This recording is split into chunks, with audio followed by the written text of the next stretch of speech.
Budi Ari, Ketua Umum Projo, ketika ditanya wartawan, Pak, Bapak nanti akan masuk PSI atau masuk Gerindra? Dia malah menjawab, saya tetap tegak lurus kepada Presiden. Nyambungnya di mana, Pak? Kenapa sih yang ditanya A, jawabannya B? Kenapa sih yang ditanya nama-nama buah-buahan yang dijawabnya kucing, anjing, anak babi, induk babi, babi betina? Kenapa sih ketika ditanya contohnya ya kan, mana sih jalan ke pasar? Jawabannya ada terong, ada kacang panjang, ada cabai, ada bawang. Nyambung dikit dong, Pak. Malulah sama pasiennya Pak Purnomo. Pasiennya Pak Purnomo aja nggak gitu-gitu amat kalau ditanya. Kecuali Bapak ditanya, bagaimana sih Bapak Budi Ari dengan kebijakan Bapak Presiden? Oh, kalau kita masih sebagai menteri, kita tegak lurus kepada Presiden. Itu baru jawaban. Bapak ditanya mau masuk partai mana? Tinggal ada tiga ya jawabannya itu. PSI, Gerindra, atau partai yang lain, kan begitu, ya kan? Gampangnya itu. Kenapa, Pak? Bapak mulai meragukan nasib karir Bapak di masa depan.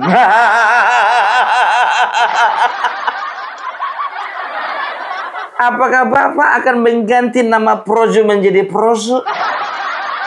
Pro Jokowi menjadi Pro Subianto? Gak ada masalah. Gak ada masalah, Pak. Gak ada masalah. Kalau saya rasa sih gak ada masalah. Toh juga Bapak Joko Widodo kan rakyat biasa sekarang kan.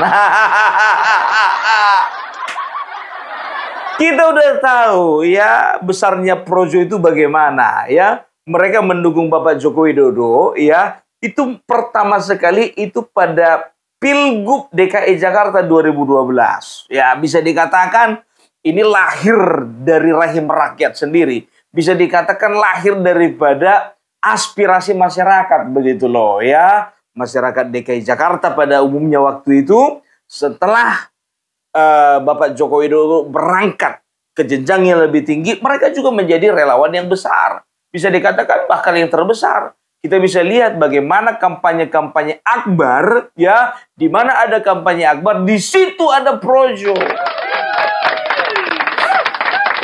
Itu dia, ya bisa dikatakan ya tidak terpisahkan karena apa? Pro Jokowi ya lahir daripada keinginan untuk mendukung Bapak Joko Widodo, kan begitu. Nah, sekarang begini, kalau kukatakan ya, maaf. Untuk saat ini, kesetiaan Projo itu sedang diuji.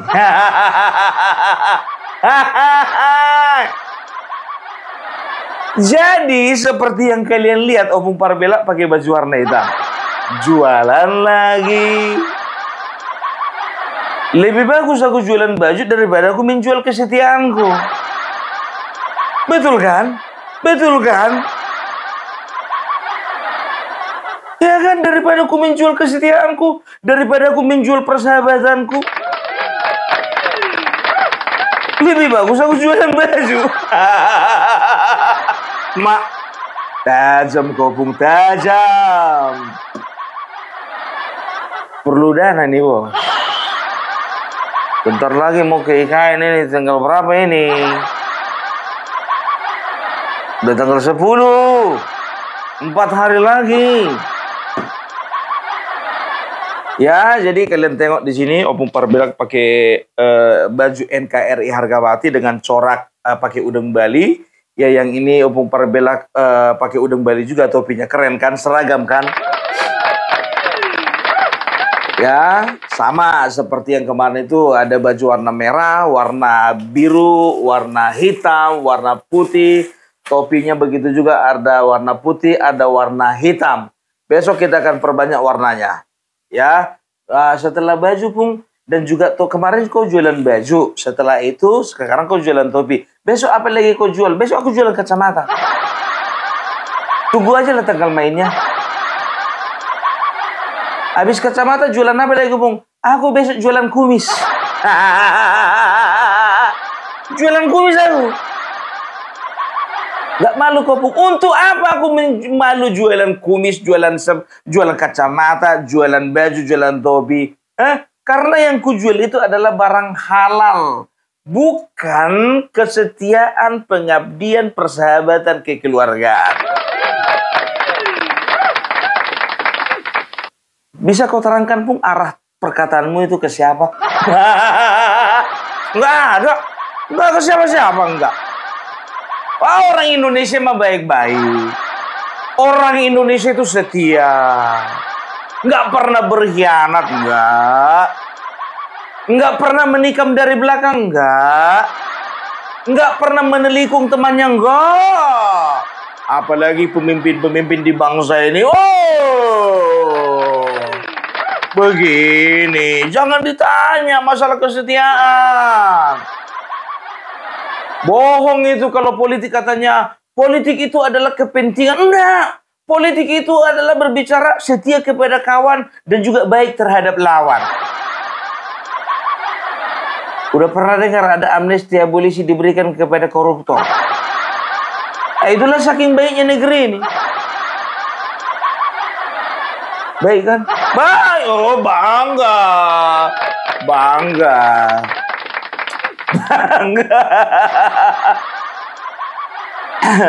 Seragam hitam-hitam, ya kan? Bisa dipakai KKN nanti nih. Ya, jangan kalian harap aku bawa baju sama bawa topi KKN, aku gak bakalan jualan di sana. Kalau kalian mau ganteng seperti Opung Parabelak, di sebelah kanan ada nomor rekening. Kalau mau tanya-nanya di sebelah kanan, di sebelah kiri dulu nomor WA. Tanya ukuran, tanya harga, tanya lengan panjang, lengan pendek, atau tanpa lengan. Ada. Aduh, dan juga Opung Parabelak ingin kasih tahu sama kalian ya. Opung Parabelak tanggal 14 sudah berangkat dari Sumatera ya ke Jawa. Nanti besoknya dari Jawa akan berangkat ke Balikpapan. Dari Balikpapan kita ke IKN. Ya, jadi doakan kalian supaya kami berangkat dengan selamat, tiba juga ke tempat asal dengan selamat, tidak kekurangan satu apapun, apalagi nambah satu dan apalagi nambah sesuatu. Apa itu? Nambah istri.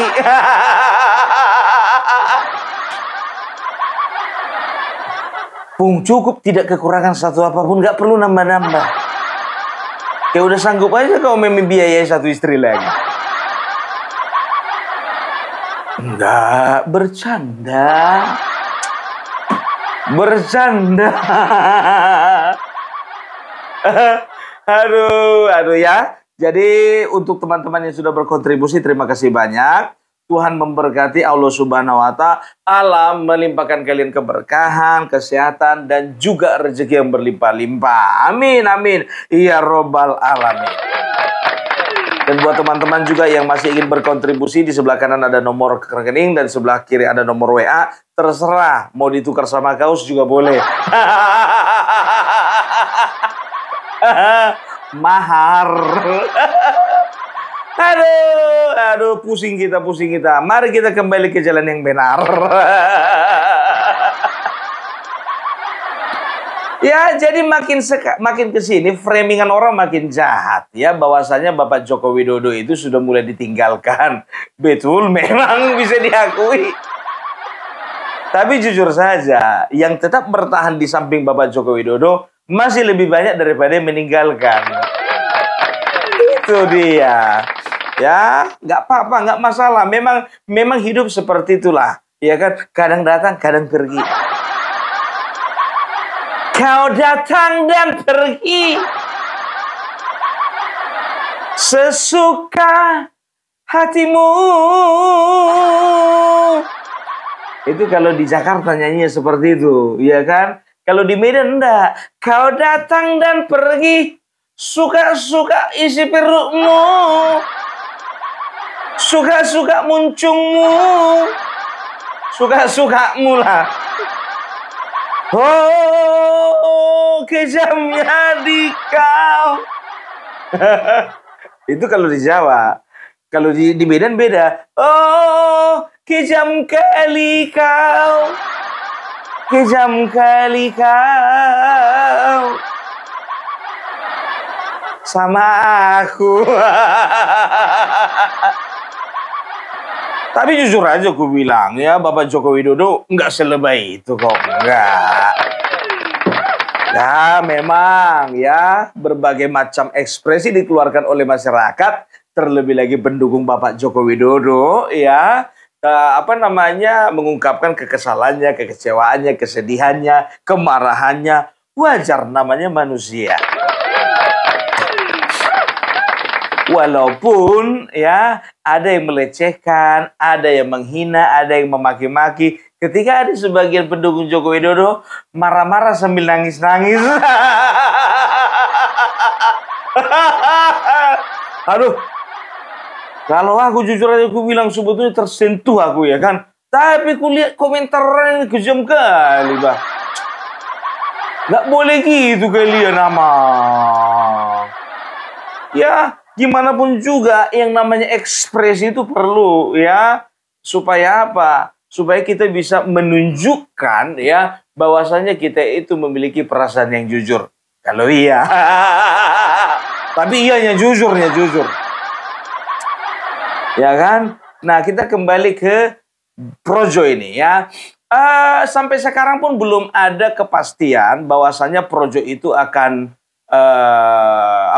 berhenti mendukung Joko Widodo ataupun juga tetap mendukung Bapak Joko Widodo ya. Karena bisa dikatakan ya, kalau bisa dikatakan nafasnya Projo itu ya sudah pasti Jokowi, kan begitu. Nah, kita lihat saja ya. Kita lihat saja, kalau misalnya Projo ini yang pertama tidak berganti nama, yang kedua ketua umumnya tetap ya bernapaskan Jokowisme ya, tidak mengganti prinsip-prinsipnya di dalam berpolitik, kita katakan berpolitik ya. Itu artinya apa? Itu artinya ya dia tidak mendapatkan tekanan. Kan begitu. Tapi kalau misalnya dia sudah mulai melenceng, dia sudah mulai mengganti arah dukungannya, dia sudah mulai mengganti nafasnya, berarti dia ada di bawah tekanan. Gampang aja menilainya, bos. Kan begitu gampang aja sebetulnya. Toh juga kemarin waktu pasca Kongres PSI itu, ya kalau nggak salah setelah Kongres itu Pak Budiari itu sempat datang itu ke kantor DPP yang ada di kantor DPP PSI yang ada di Jakarta. Kan begitu, sempat. Makanya nggak tahu aku maksudnya mau ngapain, mau ngambil KTA kan nggak tahu juga. Atau kepengen ada jabatan struktur di dalam organisasi atau partai tersebut, nggak tahu juga. Atau mana tahu ya dia minta satu posisi ya kan, ternyata nggak diamini, nggak diiyakan, nggak di-ACC sama orang DPP, sama orang PSI, akhirnya apa? Dia merubah dukungannya. Nggak tahu juga. Segala sesuatu kemungkinan bisa terjadi. Kita akan lihat bagaimana jadinya Projo ya ketika ya ada beberapa kemungkinan. Kemungkinan pertama, Projo tetap berdiri teguh untuk bersuara dan juga menjadi wadah bagi relawan-relawan Joko Widodo, kan begitu. Ya, bisa dikatakan ya dia harus tetap komit dengan prinsipnya. Mulai dari awal dari tahun 2012 sampai sekarang berarti sudah 2025 berarti sudah 13 tahun ya. Bisa dikatakan untuk sebuah organisasi relawan ya cukup matang ya. Kalau ya sikap pertama itu kemungkinan dia akan tetap ya teguh dengan resiko apapun. Resikonya ya kalau misalnya ada tekanan, ini kita katakan misalnya ada tekanan dari Prabowo terhadap dia ya karena Prabowo melihat bahwasannya relawan yang dipegang Budi Ari ini termasuk relawan besar, kan begitu. Kalaupun ya dia memaksakan diri ya untuk mendekati Budi Ari supaya masanya Budi Ari itu ikut ke gerbongnya Prabowo, aku juga nggak terlalu yakin bahwasanya masa yang dibawa Projo ini bisa banyak ikut kepada Bapak Prabowo. Kurang yakin ya. Nah, bisa dikatakan ya kalau misalnya kita kan nggak tahu ya trik dan intrik di dalam perpolitikan di Indonesia ini ya. Ketika dia ditekan karena projo ini ditakutkan akan tetap menjadi wadah relawan yang besar ya, maka resikonya ada pada Budi Ari ya. Budi Ari mendapat tekanan ya, terpaksa dia harus diberhentikan ataupun berhenti sendiri. Nah, ketika di titik itu kita bisa yakinkan bahwasanya untuk kedepannya kita dukung juga Projo menjadi sebuah relawan, ya, sebuah organisasi relawan yang betul-betul mempertahankan sikapnya. Dan kita akan dukung. Dan aku bisa pastikan akan banyak ya, selain orang masuk PSI, orang juga akan banyak yang masuk menjadi Projo. Itu dia. Ya, yang penting dia sabar aja. Sabar dia menunggu sampai 2029. Momentumnya sebetulnya 2029. Tapi kalau misalnya terjadi pertempuran ya antara kekuatan yang daripada Bapak Joko Widodo dengan kekuatan siapapun nanti tahun 2029, aku rasa 2027 sudah mulai pasang kuda-kuda ini. Yakin kalian 2027 udah pada pasang kuda-kuda ini? Kalau 2024 kan 2025 masih kerja, 2026 masih kerja, 2027 nggak ada lagi mikirkan kerja, mikirin kuda-kuda. Nah itu dia poinnya. Kalau misalnya ya Projo tetap bertahan, ya aku yakin Projo akan semakin besar. Karena apa? Ya ada dua wadah terbesar yang menampung aspirasi para pendukung Jokowi. Yang pertama PSI, yang kedua Projo. Ya, itu dia ya. Nah, ini akan menampik semua tudingan kepada Bapak Joko Widodo dan juga Gibran yang mengatakan, ada yang mengatakan itu kalau nggak salah di sebuah podcast. Namanya siapa gitu, aku nggak apa, tapi penting satu kampung lah kami. Aku spill aja ya, ujungnya aja, spill aja apa namanya inisialnya aja di ujung namanya itu, Nenggolan. Dia mengatakan apa? Joko Widodo dan juga Gibran Rakabuming Raka itu siapa sih? Masanya ada nggak? Nggak ada masanya. Mereka nggak punya masa. Yang mereka punya cuma buzzer. Kalau apa? Dengar dulu nih, karena udah sempat aku sebutkan nama. Oh nggak sebutkan nama ya, cuma marganya aja ya. Minta maaf ya. Aku punya amang boru bermarga Nenggolan. Aku sangat hormati, sangat hargai amang boruku yang bermarga Nenggolan. Ini tidak mewakili marga manapun ya. Yang nanti dikit-dikit karena berulah si Rismon Sianipar, kalian salahkan semua marga Sianipar. Kayak gini modelnya marga Sitorus, jadi kalian samakan semuanya model marga Sitorus kayak gini? Enggak juga. Ya, jadi amang Nenggolan. Amang pernah nonton TV nggak? Baca koran pernah nggak? 2012, 2014, 2019 Bapak Jokowi Widodo menang, itu sebagian besar oleh karena relawan. Masanya banyak. Bukan buzzer. Kalau buzzer itu Bapak Joko Widodo sudah lihat, kalian bisa lihat kan bahwasannya 2014, 2019 ya, buzzer-buzzer yang dibilang katanya kemarin itu makan gaji. Katanya. Berapa? Nggak usah perlu disebutkan berapa besarannya. Itu sudah meninggalkan Bapak Joko Widodo di tengah jalan. Dan dari situlah kita tahu bahwasanya mereka itu selama ini ternyata bukan karena pure mendukung Bapak Joko Widodo. Karena apa? Karena gaji. Makanya ketika menggaji sudah tidak satu kandang, tidak satu kapal dengan Bapak Joko Widodo, mereka tinggalkan Bapak Joko Widodo. Gampang menganalisanya itu.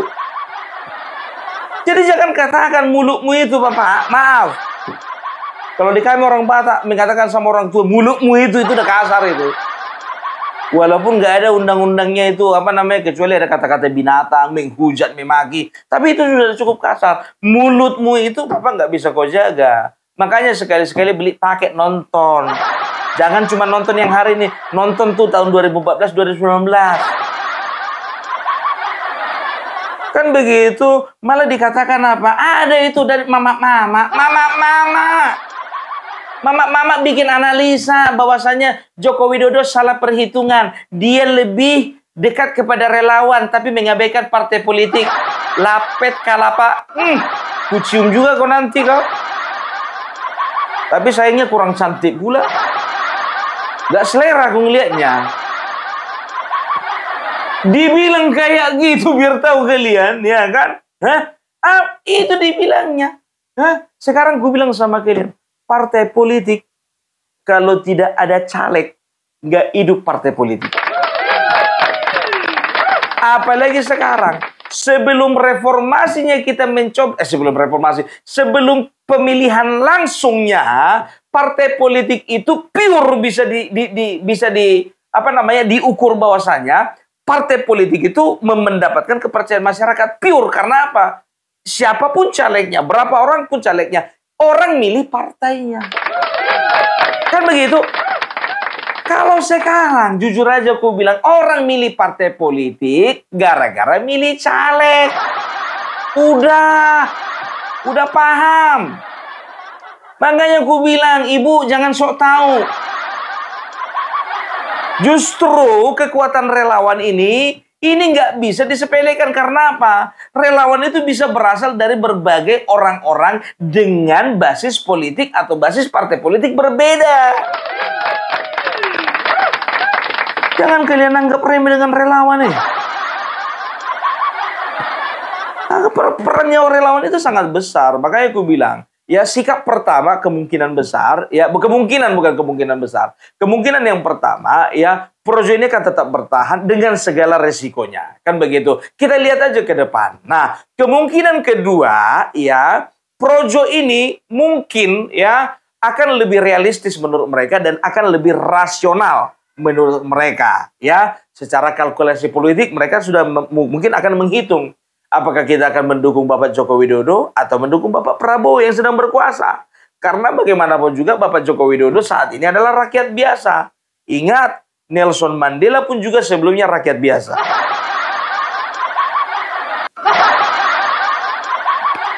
Kalian tahu Iwan Fals, ya, penyanyi itu, ya kalau itu dikatakan itu rakyat biasa secara politik. Tapi followernya itu bukan main banyaknya. Slanker, begitu juga. Walaupun mereka itu bukan partai politik, ya, bukan politisi, ya, tapi oleh karena pengaruhnya, ingat masanya juga banyak. Sedangkan masanya Opung Parbela juga banyak. Walaupun gak banyak-banyak amat sih. 343.000 penonton Opung Parbela. Kunamakanlah penonton Opung Parbela ini silent majority. Itu dia. Kalau misalnya Opung Parbela mengarahkan contohnya, hei teman-teman, masuk ke partai ini, masuk itu semua. Masuk. Hampir dipastikan masuk. Teman-teman, ya, jangan lupa ya, kita masuk ke relawan ini. Masuk. Kan begitu. Nah, kemungkinan keduanya ini ya sudah mulai berhitung, ya, sudah mulai berhitung. Kalau misalnya Joko Widodo kayaknya nggak memungkinkan menurut Budi Ari, ya, maka dia akan memutuskan untuk oke, ya, saya lepas Projo atau saya ganti nama menjadi Prosu. Kalau Propra katanya kan susah bilangnya Propra. Oh, Pro Prabowo, iya Prabowo. Benar, ya kan? Nah, mungkin, tapi hati-hati dengan segala risiko. Risikonya apa? Kau memang mendapat jabatan, kau memang mendapat nama, kau mendapat perhatian dari penguasa. Tapi maaf, kau akan ditinggalkan rakyat. Ya, dan bisa dikatakan ini akan mengkerdilkan Projo ke depan. Prosu atau Prowo. Kita katakanlah dulu ganti nama. Ya kan, ini kan kalau misalnya kemungkinan kedua terjadi, ya kan? Ya kan? Kalau kemungkinan kedua terjadi, ya, nah bisa dikatakan ya memang apa namanya karir politikmu ya secara pribadi ya kau akan moncer, ya kau akan terpelihara sampai tahun 2029. Tapi ingat, setelah 2029 jangan harap. Aku berbicara dengan asumsi ya, bukan dengan data ya. Semua orang berhak untuk berasumsi. Semua orang berhak untuk beropini. Berdasarkan apa? Berdasarkan situasi yang diamati. Ngopi dulu. Itu dia, ya. Jadi bisa dikatakan apa namanya kemungkinan yang kedua ini sebetulnya berbahaya sekali. Intinya begini, kalau dia mau sabar, tunggu nanti sampai 2029, kan begitu. Projo akan lebih besar dan bisa dikatakan justru kau akan mendapatkan tempat yang lebih berharga, lebih terhormat, lebih mulia lagi daripada sekarang. Kan begitu. Tapi jangan macam-macam lagi. Iya, masalahnya kan namamu kan disebutkan juga itu di pengadilan. Ya kan? Tapi sebentar dulu. Aku ini berusaha untuk objektif ya. Aku berusaha untuk objektif. Ya, apakah ini erat hubungannya dia tersandera? Bisa jadi. Ketika dia tetap dengan prinsip awalnya dia itu seorang projo, ya. Dia tetap membela Bapak Joko Widodo. Bisa jadi kasus jadi diangkat. Bisa jadi loh. Baru kepikiran aku. Nah, ini akan diproses ini. Ya, ini resikonya. Selain resiko dia itu dikeluarkan, ya diberhentikan, bisa jadi resiko selanjutnya itu diproses hukum. Begitu. Tapi kalau dia bertahan, contohnya untuk tetap berada segaris, ya, tegak lurus dengan Bapak Presiden, ya, dan mau nggak mau ya dia harus mendukung. Kalau sekarang mungkin triknya begini, sekarang tetap projo kan begitu, biarkan aja nama itu tetap projo ya, sampai 2029 nanti dikondisikan. Nah, mungkin dia aman. 1000 kali pun juga suaranya namanya kedengaran di pengadilan, disebutkan di pengadilan, mungkin aman. Tom Limbong aja aman. Hasto aman. Gak usah takut. Ya Hasto coba lihat, Sekjen kan nggak perlu takut, aman. Kau begitu juga, kau punya masa yang banyak kan, Bapak punya masa yang besar kan, aman.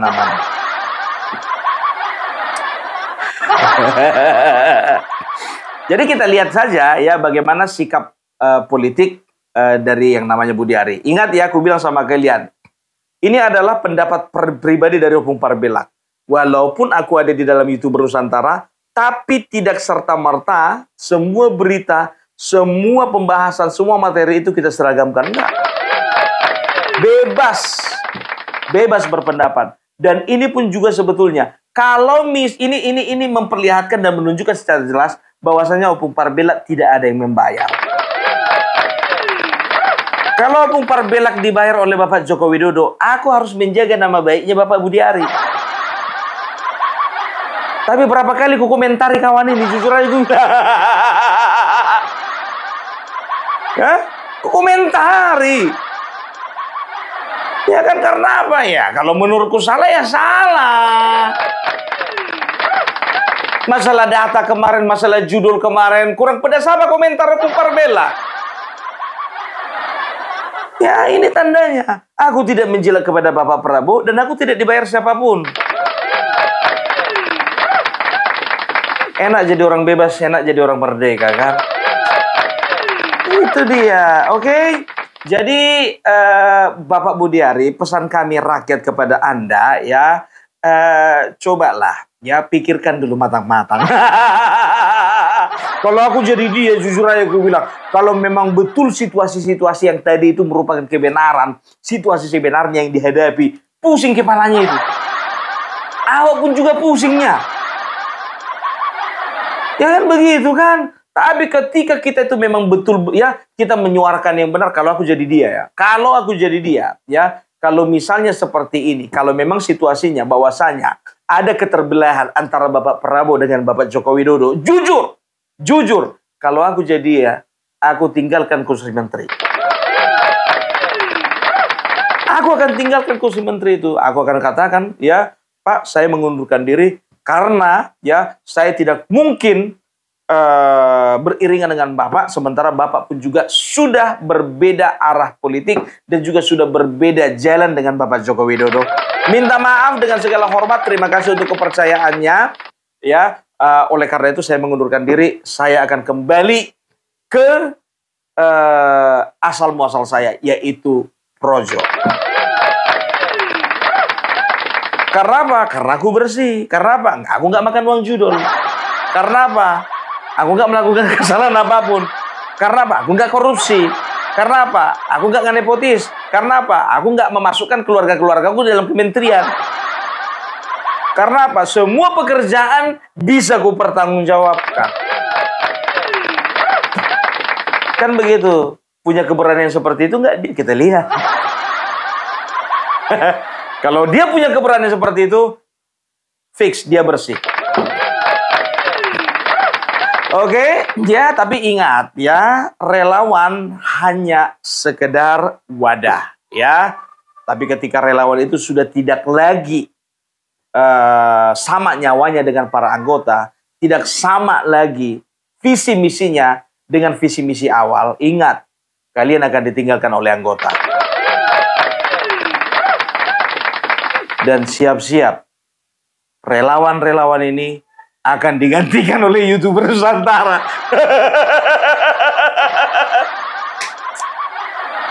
Ya kita suarakan terus. Ya kan begitu. Ya kan maksudnya apa? Ya enggak sih. Ya kalau misalnya contohnya ya kita menganggap bahwasanya 2029 ada sosok yang lebih baik daripada presiden sebelumnya untuk kita pilih. Kenapa enggak? Ya kan begitu, tapi kalau untuk sekarang ya adalah sebuah kewajiban, keharusan, keniscayaan kita mendukung pemerintahan yang sudah ada. Dukung setiap program-programnya yang pro rakyat, kita dukung setiap program-program kebijakannya yang tidak pro rakyat. Mari kita kritisi dengan cara-cara yang memang tidak melanggar hukum. Itu dia. Oke, jadi itu dulu dari Opung Parabelak. Salam NKRI, NKRI harga mati.